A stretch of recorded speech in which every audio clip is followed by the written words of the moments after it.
Good morning. So, I'm going to talk about emotional and spiritual development and how drugs and alcohol can uh, stop that. Okay. So, when I first kicked off the allergy of my allergy to drugs and alcohol, which, you know, kicked off my disease of addiction, I was 16. I had dabbled before that, but at 16, when I first started smoking pot, I thought that I had arrived. I thought that, that's what allowed me to be social and allowed me to fit in. And, from the time I started smoking, I smoked every day. And I don't think it's like that for everybody necessarily, and especially with the extremes I took it to. But so I'm going to tell you a couple things I've noticed in my life is that, when I smoke pot or do any kind of drugs or anything, I don't dream. And that cuts off my spiritual connection because dreaming is definitely a connection to the other side. Um, it also cuts off any connection I have spiritually with my conception of God. Um, I just don't have it. I don't have that conduit towards spirituality. I'm not in touch. So from 16 until 25, I pretty much used every day, even if I was on probation, which I was most of the time from 18 on. 18 from 18 till 25 when I went to prison, I was on probation the whole time, and I was using the whole time, getting by the skin of my teeth. And I went to jail a couple of times, but let's go to prison, right? So when I went to prison, I did 4 years, and I maybe got high a couple times in prison, but not really, right? So let's say my emotional development stopped when I was 16 because I didn't know how to grow, and everybody else was they were growing and figuring out life, and I was stuck at 16. So I used to say, and I still say, that I grew up in prison. I was thankful that I did those 4 years because I went in there a boy and I came out a man. And I didn't understand why. And, I think it's because I was able to learn. I was able to read and absorb stuff and really feel. And so I grew up. So let's say from 25 until almost 29, I was in prison, but really that was like 16 to 20, right? Let's say like this: I did 10 years out of 12, from 25 to 37, right? And I got high about a year of that time um, because there was drugs in prison that wouldn't show up on drug tests, and that's when I felt safe doing it. So I got 9 years of emotional growth between 25 and 37, but I had stopped growing at 16. So emotionally, I was about 25 at 37 years old. And at 37 years old, that's when I tried recovery for the first time. I mean, I've been in and out of the room since I was 16, but I never even paid attention. I didn't know anything about it.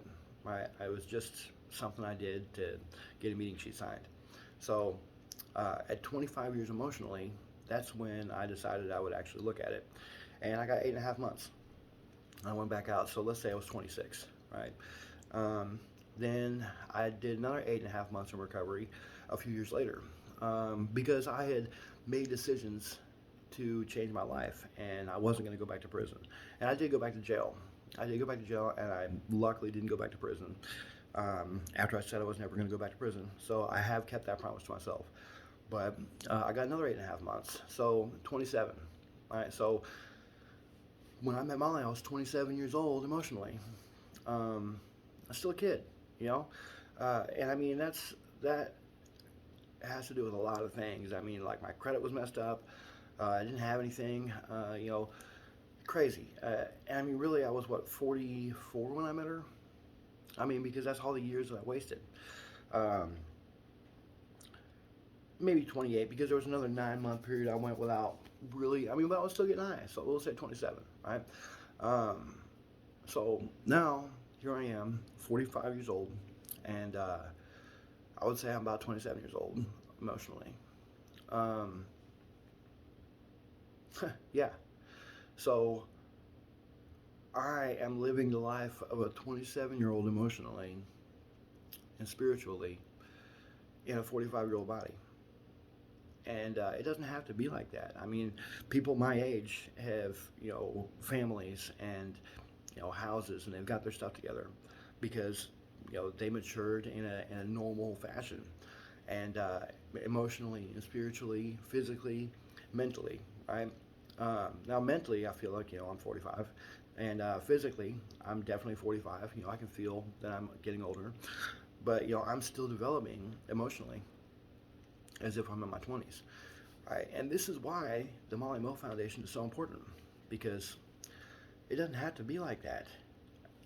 Okay, we don't have to arrest our emotional development when we're kids and just stop growing and stop developing until we figure it out.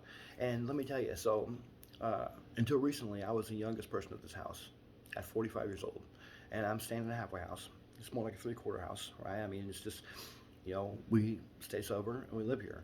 But most of the guys here are in the 60s. And I mean, think about that. That means that they waited until they were in their 50s or 60s before they were able to get sober.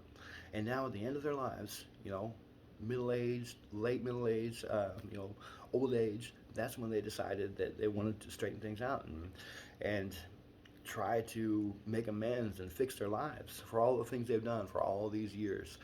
And I mean, so these guys are emotionally younger. Now, some people started older. Not everybody starts when they're kids, but I think a lot of people do. And that's why this is such an important thing. And I was doing some reading in the literature last night, and it was talking about the first step, and it was talking about how, in the beginning of AA, the people that started it really had some pretty low bottoms. I mean, they almost lost everything.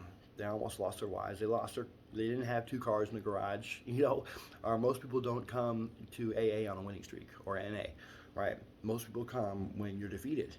And most people aren't defeated as far as they can go, because people are willing to take a beating pretty bad before they're willing to admit that they can't win against something. And, I'm telling you, fighting against addiction and alcoholism without surrendering to the fact that you can't win. You can't win. If you are an addict or an alcoholic like me, you cannot win in the fight against alcohol, because we're fighting against something that we're trying to join.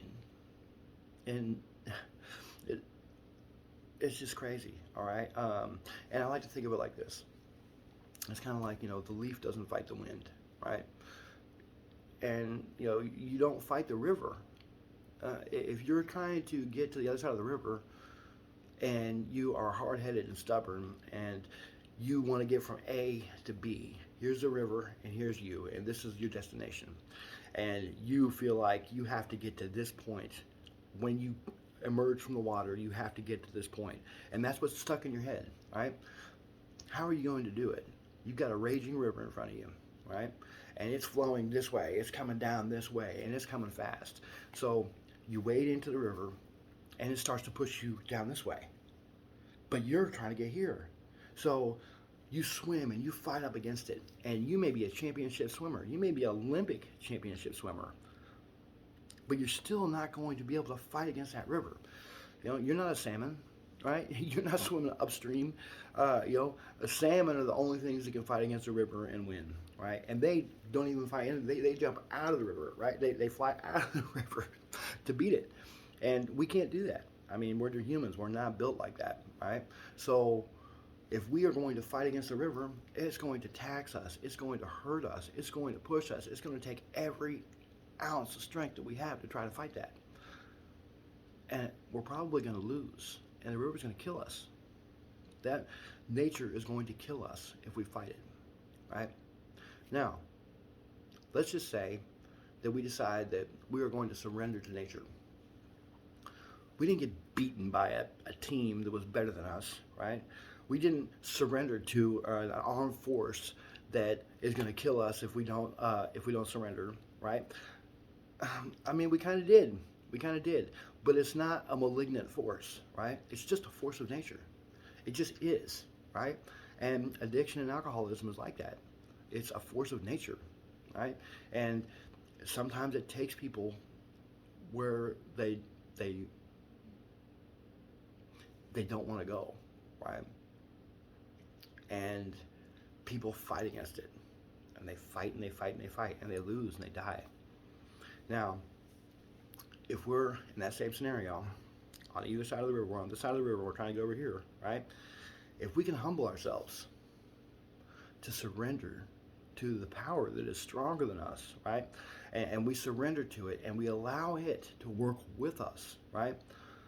We go in here and we surrender to this addiction, but we surrender in a way that we let it take us in the way that it needs to take us, right?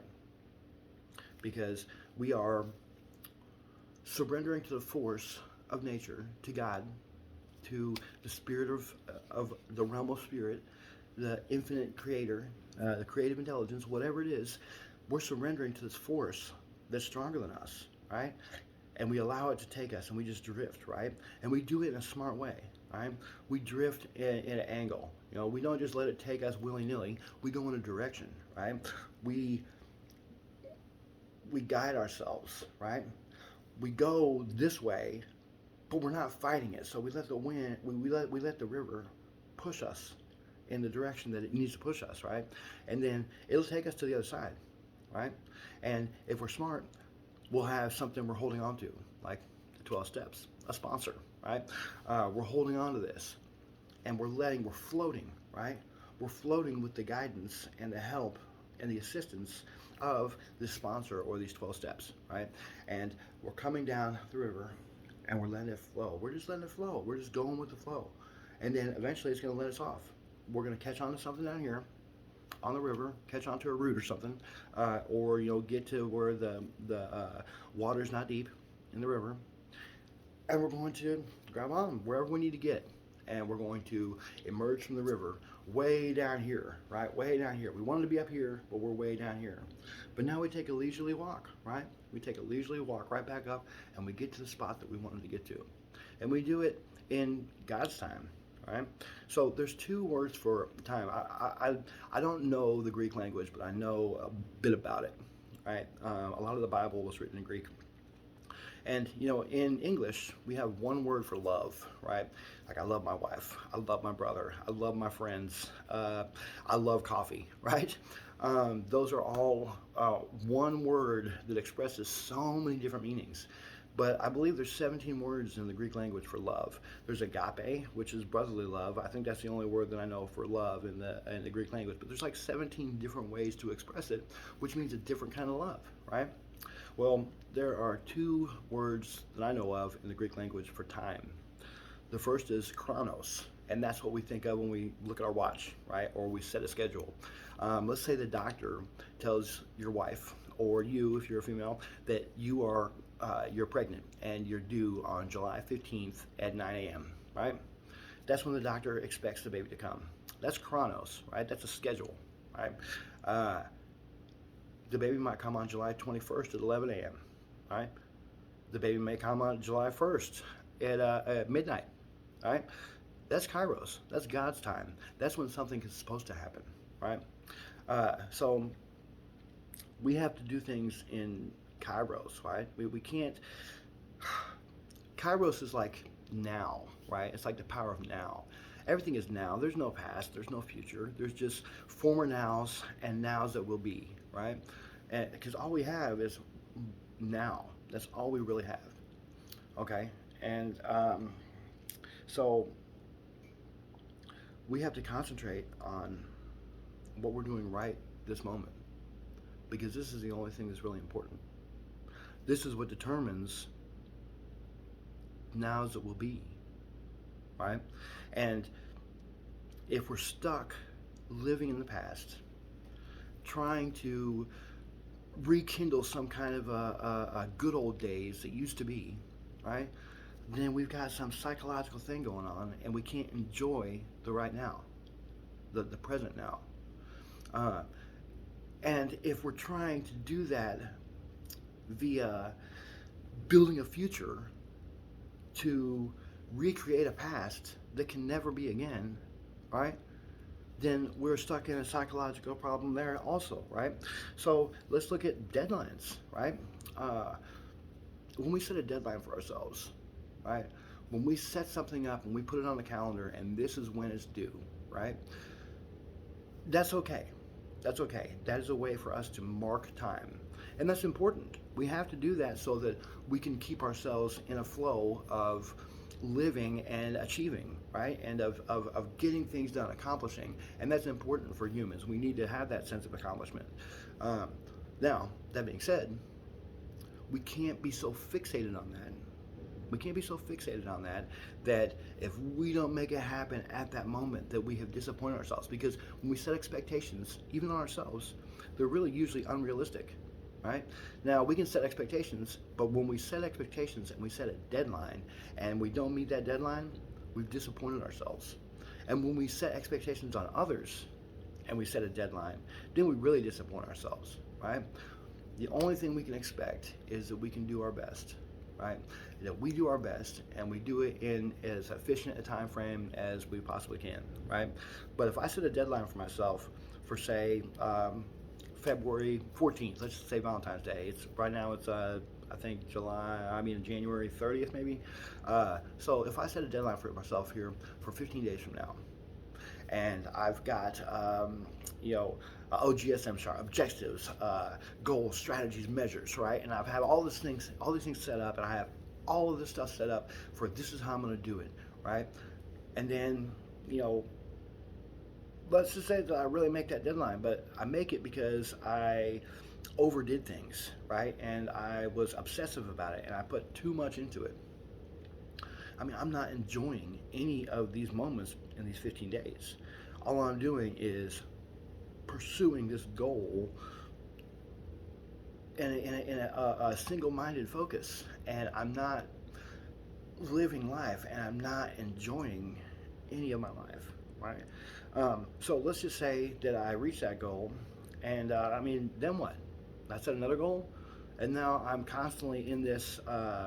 I'm in this pattern where I've set goals and I achieve them, and sure, that might make me feel good, right? But am I having anything else in my life? Because usually, if I set these goals, I will set unrealistic expectations on myself. When I set deadlines, and I'm disappointed in myself when I don't make them, right?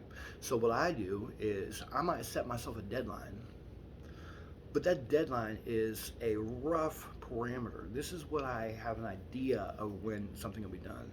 But I'm not so hard on myself if I don't make it there. I know that it's fluid, right?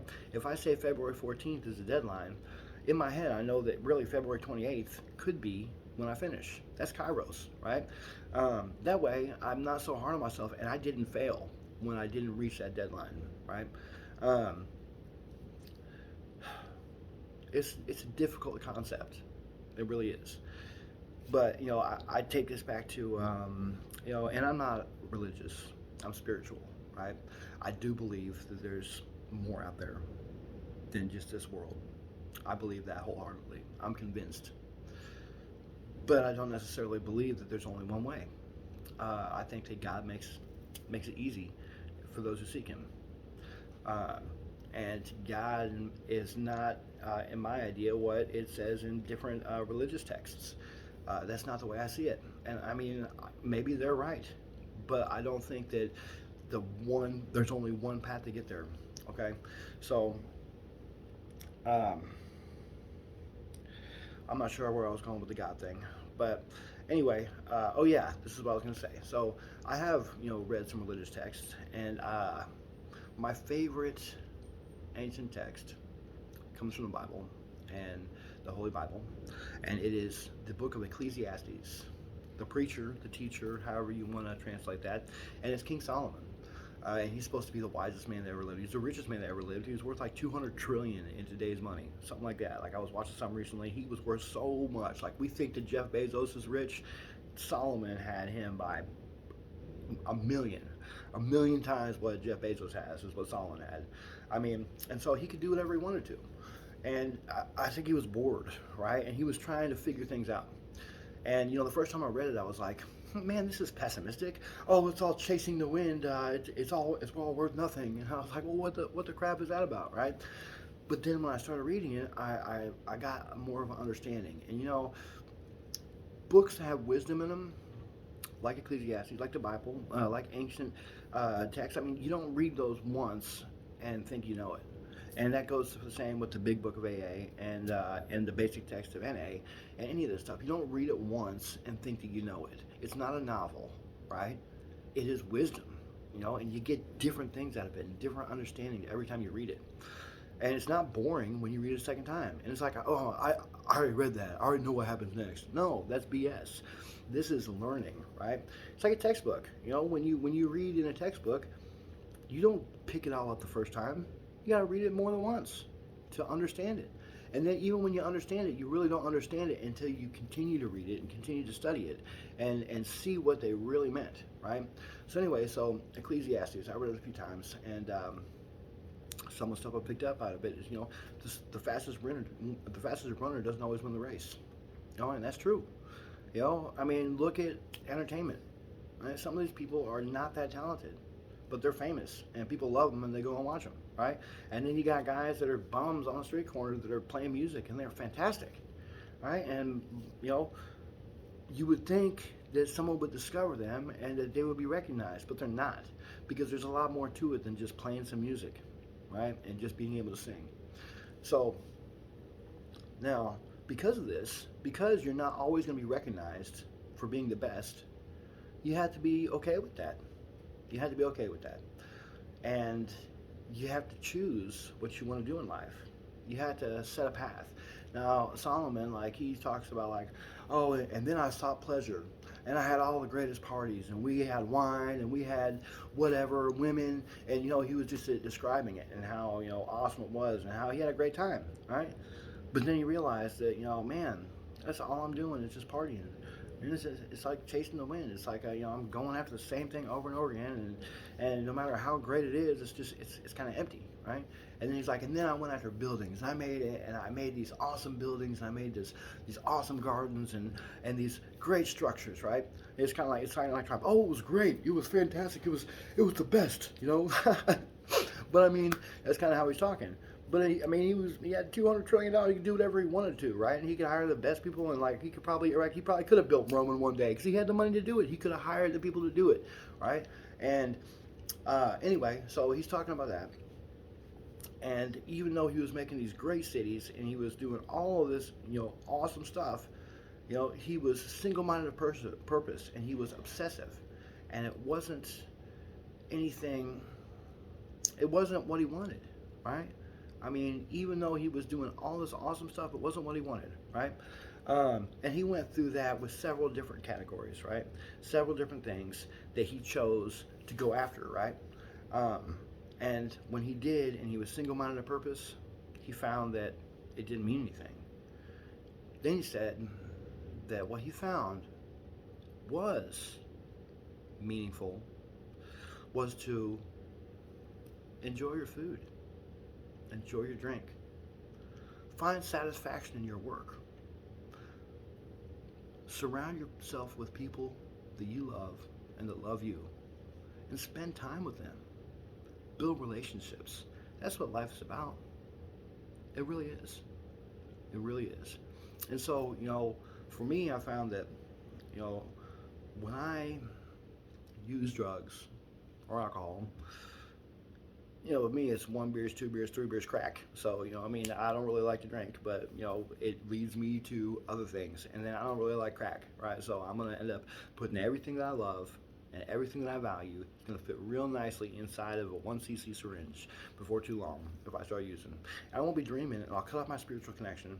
And, you think, you're all hippie out, oh, man, it's spiritual. Man, no, it's not, man. It's not. Not for me, right? For me, it cuts me off. And it makes me dull. It's like a knife that's been used too much and not sharpened, because I'm not sharpening myself. I'm allowing myself to become dull when I get high. And I don't even realize it. So, for me, I found that when I get high, when I use drugs, that it becomes a single-minded obsession. And it becomes first, right? And I didn't even realize this until a guy that I was getting high with, he had a girlfriend, and he told her, he's like, look, Heroin's first, and you're second. And that's harsh. And I was dating this chick. She was alcoholic, and I tried to get her to choose me over alcohol. And I asked her when she was drunk, and she said no. She's choosing alcohol, and that hurt my feelings. But I did the same thing. I mean, and from someone that wasn't getting drunk, and I wasn't getting high at that time. I mean, that hurt my feelings. But I should have known that she was going to say that. I mean, that's what she needed. She had to have it. She was physically addicted to it. And so that was first, no matter what. No matter what. And so if you would take that out of the equation, that's when you can concentrate on love. And that's what this is about. I mean, if you look at really what Jesus said, I mean, I don't care what you believe. Jesus was a good man. And Jesus taught. I mean, the rest of the Bible, the rest of the New Testament is Paul, right? That's, Paulians, not Christians, Paulians, whatever, right? Christ taught was to give. He taught to give to people that have less than you, because that's an expression of love, right? That's an expression of selflessness, right? And that's what it's all about. And really it's about love. And when they asked him what were the most important commandments, because the Jews were all about rules and regulations, and we have to follow these rules, otherwise we're going to go to hell or whatever they thought. I'm not even looking too far into it because I don't believe in hell, but these people thought that you had to work your way there and you had to follow these rules, right? And so Jesus made it real simple, right? He said, love your God with all your heart, mind, and soul. And if God is love, then that just means be love. Be love, right? If you love God, then that means you want to be like God. And if God is love, that means that you just have to have love, right? And that means forgiveness, because forgiveness is selfish, right? I don't forgive you for you. That's not it at all. I forgive you for me. Because when I'm thinking, oh my God, I can't believe that you got vanilla ice cream, because I like chocolate ice cream, and I asked you to bring ice cream home, and you brought home vanilla, how could you do that to me? And the next day I'm at work, and I'm thinking, bad vibes, and I'm trying to send this across town to you, and, because I'm so mad, and I got this resentment, and I got this grudge built up, because you had the gall to buy vanilla ice cream and bring that home to me, when you know that I love chocolate ice cream. How could you do that to me? That is eating my lunch. And that is bugging me. And when I'm sending these bad vibes, I mean, they're bouncing off the wall and coming right back at me, right? And really, they're inside of me. Like it's a flame that built in my head. It's a match that was struck up in my head. And that match, that fire, is just attracting negativity and negativity and negativity. And it's just building this huge fire of negativity in my head. And there's no escaping it. The only way to escape it is to put that fire out and to substitute that thought, right? And to take that negative into a positive, right? Just get that thought out of your head, because you know what? Those bad vibes that I'm trying to send to you, those are coming on me, and you have no idea that I'm even thinking it, right? And that's just how that is, right? Now maybe if we're in person, you might feel it, right? But the rest of the day, it's ruining my day, right? Now, so Jesus also said, he said, love your God with all your heart, mind, and soul. That means be love, right? And then he said, love your neighbor as yourself, right? So then you have to express that. So you have to be love, and then you have to express that love, right? You have to express that love to everyone. And you treat people the way you want to be treated. My parents taught me that. It was a golden rule. Treat others the way you want to be treated. They taught me that, and I didn't even know that was what Jesus taught. I just thought that was how you're supposed to live. And I've always tried to live like that. But when I'm on drugs and alcohol, I don't live like that, because I put myself first. I put myself first. Actually, I put myself second. I put drugs first, right? Because I have to have those drugs in order to live, in order to function. And so, in order for me to be able to be a functioning person when I'm in active addiction, is to get the drugs. I can't do it on my own, right? It's a power greater than me. And it's funny because I was so resistant to the program, because it talks about God, right?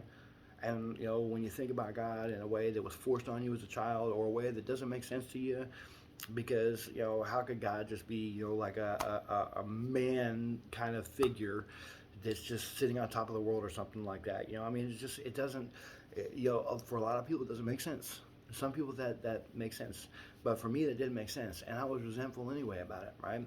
Because my life hadn't gone great, and I thought that by me being a loving person and caring about other people, that things should go well for me, right? And they didn't because I sabotaged myself. But anyway, this is why the Molly Mo Foundation is so important. Now, in the book, it talks about how the bottoms, right? It talks about how the first members of AA, their bottoms were very low, right? I mean, they lost just about everything. And so, at first, that's who they went to. Like, they went to hospitals where guys were getting ready to be committed to asylums. And that's who they sought out to bring into the program because they needed, alcoholics of the hopeless variety because those are the only people who would listen, right? But it wasn't too long before the bottom got raised, right? They had to raise the bottom. They had to take it from losing everything. You didn't have to lose everything to become part of the program. You just had to have had enough, right? And I mean, when is enough? I mean, when do we beat ourselves up enough, right? Is it when, in Molly's case, where she was estranged from her family? She had a great family. I mean, like her grandpa was some doctor that everybody loved in Indianapolis, right? I mean, he had an outside pool at his house. I mean, they were rich. They had money. I mean, she grew up in a family that was well-to-do and that they were very loving, And I know one of the husbands of one of her sisters, and I went to high school with him. And he's a good guy, and they're good people. They are kind people, and they have families that they love, and everybody just takes care of each other, and they love each other, and that's what she had. That's what she had, right? And you could say threw it all away for drugs, but she didn't throw it all away. She was just an addict, and so she put drugs first, which meant that every time she came around, she was high or something was messed up. And she always was in crisis mode, right? And then people that aren't addicts, aren't alcoholics, this is something my older brother used to say to me is, a crisis on your part does not constitute an emergency on my part. Because I was always in crisis mode. When I called my sister when Molly died, like she was like, it's always all about you. And I was like, man, my wife just died, right? I was so mad at Stephanie. But the reality is, it's like, even if I only call her once every 3 to 5 years, which is the kind of stuff I do because, I've been in addiction, right? And I haven't kept close with my family. Ever since my parents died, I haven't kept close. But every time I come around, even if it is only 3 or 5 years, it's always about me. And it's always crisis mode. And, that is par for the course for addicts when we're in active addiction and alcoholics. I mean, we're always problems. We're always in the newspaper because we wrecked a car and hurt somebody, or while we were drunk or high, or we got caught stealing, or we did something that we weren't raised to do that kind of stuff. I come from Zionsville. It's a nice town, and a nice little rich town in Indiana. I mean, we weren't rich, but I never wanted for anything. I might not have got a Mercedes on my 16th birthday, but I did get a car. Not everybody did, and we have 4 kids in the family, and everybody got a car. So, anyway, this is important because I'm talking to the families, and I'm talking to the people that are that this is going to affect in the long run. And we've got to nip this in the bud. And we've got to understand that, it's not a horrible thing that your kid may be an addict or alcoholic.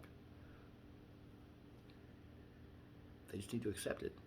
And they need to make, getting caught smoking pot at school as their bottom, right? If that happened and they continued to smoke, and they started to lie about it and sneak around, they're probably an addict or an alcoholic. And it's going to be really hard to admit that, but you know what? Once you can get past that, you can have a beautiful life.